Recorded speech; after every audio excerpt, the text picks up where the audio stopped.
So recently I got back into painting Necromunda, which is something I didn't think I'd ever revisit, but I saw a video by Scott the Miniac, and he was painting Cawdor, and because I will copy whatever a YouTuber I admire does, I went straight out to my local hobby shop and bought a Cawdor Gang pack. Painted two of them, and I did it the traditional sort of Games Workshop way. Base coat, shades, start highlighting, edge highlighting, etc, etc.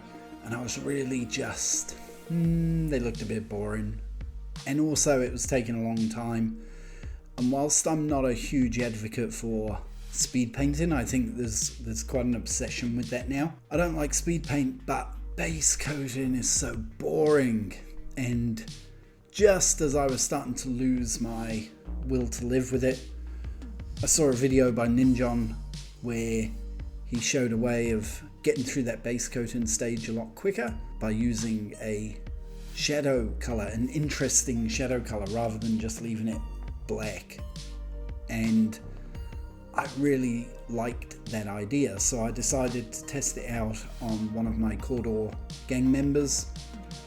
I decided to go with a reddish brown to represent kind of the Necromunda underhive as the shadow color, and I was able to finish the model to a tabletop standard in less than half an hour, which for a gang of 10, 5 hours worth of painting, a couple of evenings, especially if you're like me and you don't get a lot of time to do it with other responsibilities. I was really happy with the result. For the time put in to the quality of the end product, I thought it was an absolute no-brainer to do it this way. I would highly recommend it. Just choose an interesting shadow color and give it a go, see how you go. I hope that this inspires you to try this technique on some of your non-rank and file models to get that base coating stage done a lot quicker.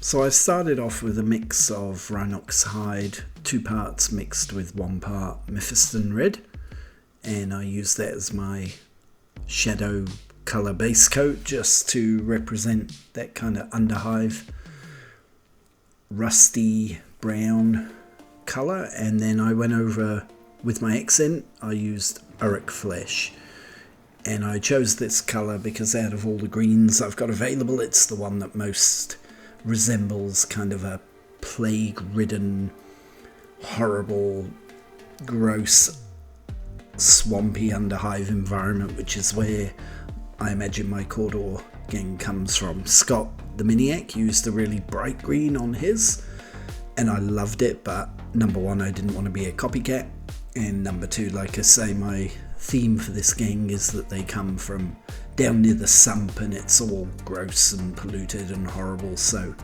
Uruk flesh was the perfect colour to represent that.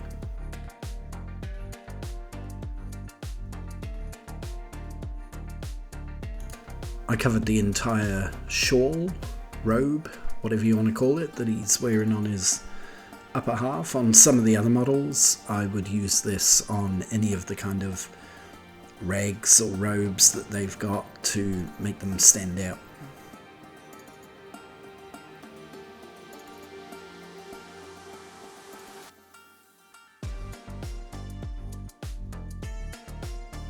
And off to a strong start. That's taken sort of around about 2 minutes or so to get that done. And then I realised we should probably do his face mask as well, with a kind of half and half with red and green. I thought that would look quite neat.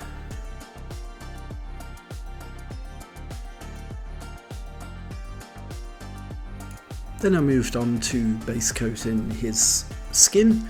So we used an initial base coat of Bugman's Glow for that. I always sort of prefer to start with a darker shade and work up when I'm doing skin areas.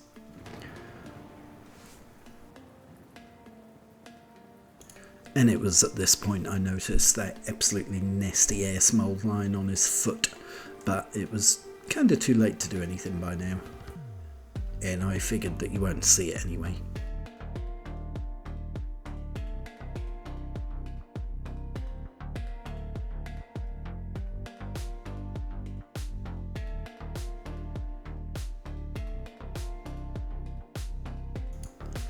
So it's just a case of doing his foot, his hands and his face at this stage and just getting that quick base coat down.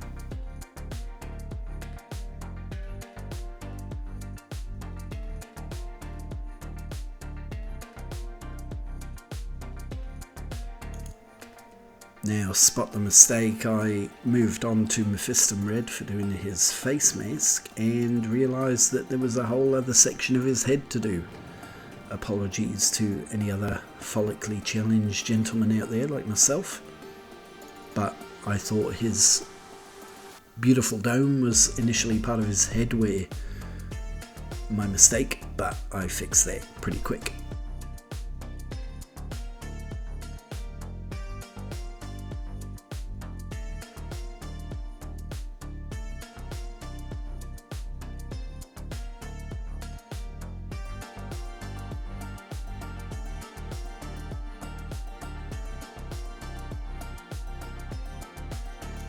So yeah, we tidied that up pretty quickly and made him look pretty smart.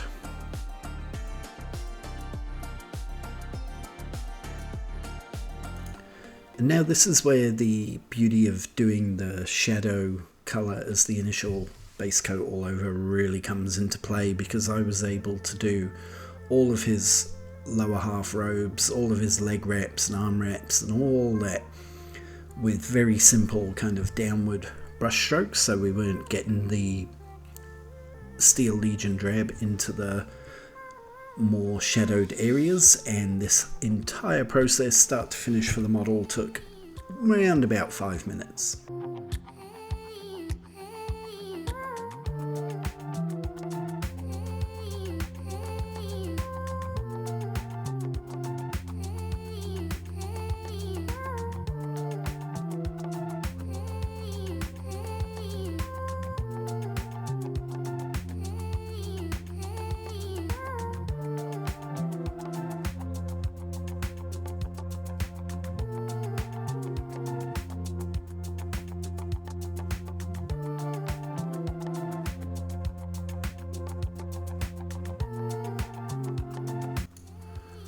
So his main robe, his straps, all of that, just nice and neat and tidy, but again not worrying too much about mistakes because the shadow colour is already in place.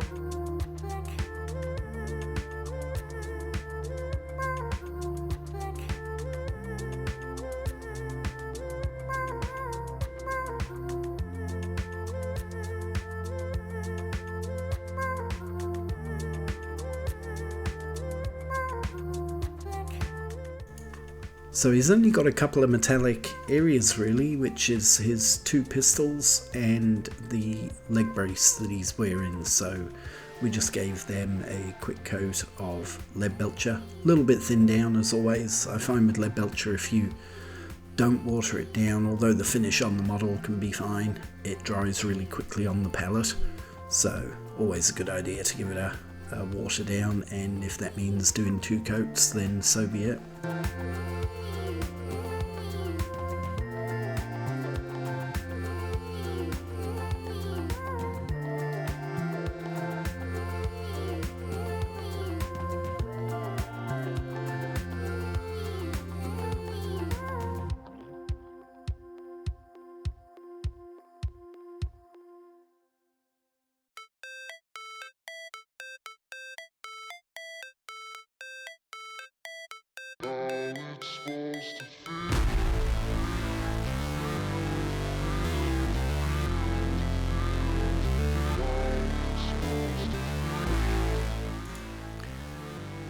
Then a real quick wash of Reichland Flesh Shade was applied onto the skin areas just to bring out the details a little bit. Then a real quick wash of Reichland Flesh Shade was applied onto the skin areas just to bring out the details a little bit. So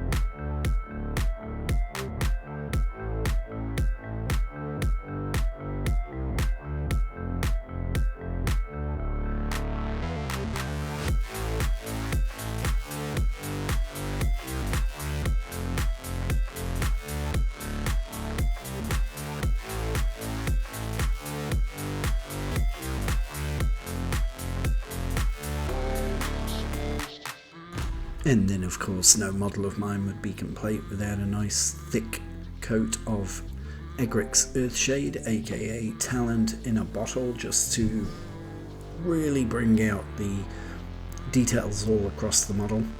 I know a lot of people frown at using shade paints and inks, but I'm a big fan of them, especially if I am trying to get a model on the tabletop quickly but without compromising on detail.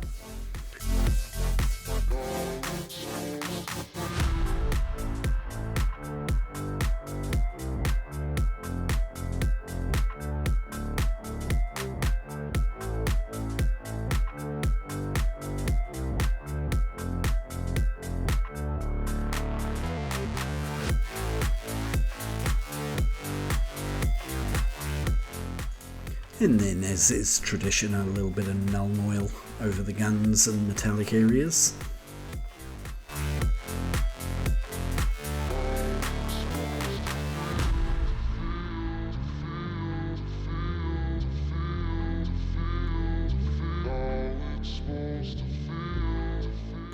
I then decided to do a quick dry brush with Steel Legion Drab, purely because I felt like the initial coat just hadn't picked out some of those raised areas, especially on the ropes and on some of his sort of bandages and the ties around his arms and legs. So I used a small Army Painter dry brush and just tried to pick out some of those details. And then the last of the kind of basic layers was to use some Seraphim Sepia on the green just to make it look a little bit more sickly. I was thinking it looked a bit flat without it, so I wanted to really bring out that grungy pollution. Also mention in the comments if you can see the mistake I made with the construction of this model. Two of the models in the pack ended up with this same problem because I misread the numbers on the sprue. And then I just tidied up the wraps around his guns with some Rhinox hide as well. Anger ain't a potion, rub it on like lotion. I can feel it soaking, reopen, the scars have awoken. On his face mask, I just used a little bit of Evil Sun Scarlet just to highlight the red areas and really make it stand out a little bit. Faces obviously are always important, and it is a big weakness of mine because I'm useless at doing eyes. So I figured I could make up for that. And then I just went over some of the areas I've done in Steel Legion Drab with some Xandri dust just to pick out the edges and highlights. You can see I made a little mistake there which I had to go back and tidy up.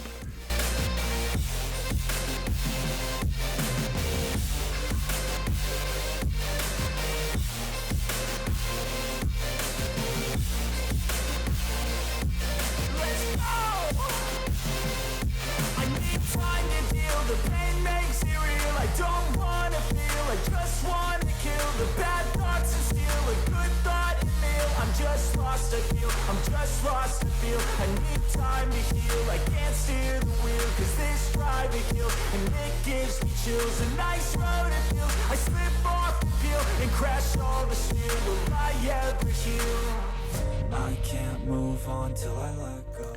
I spent quite a bit of time doing this. It's one of the parts of painting that I most enjoy, I think, is just taking my time and going back over what I've already done and just picking out those extra bits of highlight just to really bring out the detail. Games Workshop still just easily make the best models that money can buy, in my opinion, and it's worth taking the time to take advantage of the highlights that they give you quite deliberately in the build of the models.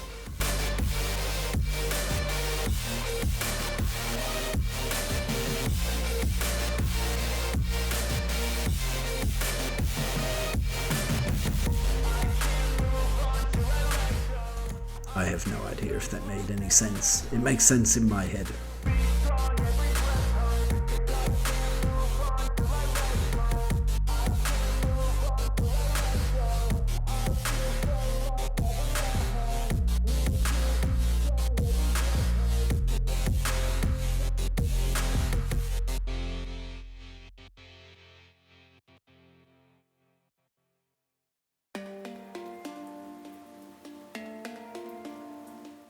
And with a bit of work on the base, I'd be pretty happy to get that guy on the tabletop in the condition that he's currently in.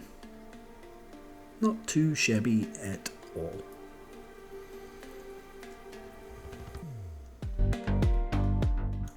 Okay, so fooled you thought the video was going to end there. I decided to spend a couple more minutes just picking out a bit more detail, just to make him really stand out, although I'd consider him tabletop ready once his base is done. I wasn't happy with the eyes and a few other little details, so spending an extra couple of minutes just fixing that up was well worth it.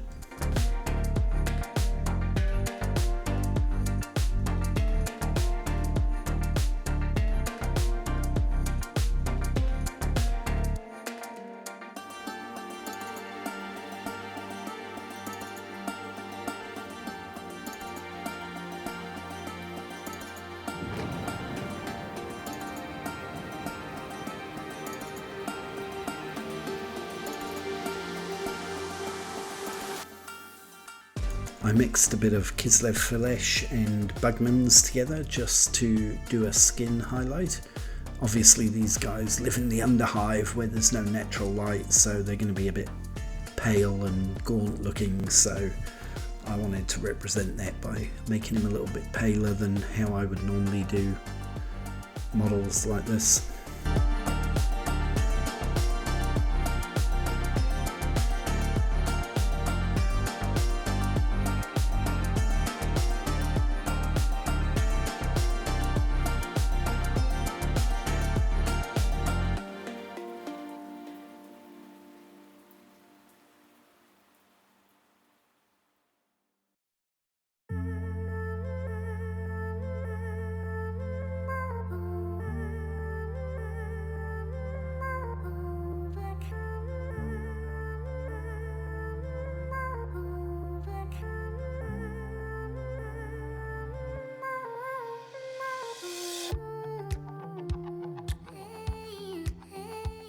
So that was my process, that was how I did it. I was really happy with the result for the time that I put into it. I thought the trade-offs between sort of speed and quality and the skill required to achieve the result was well worth it. It's a technique I'm certainly going to use from now on, and I hope that you find that useful.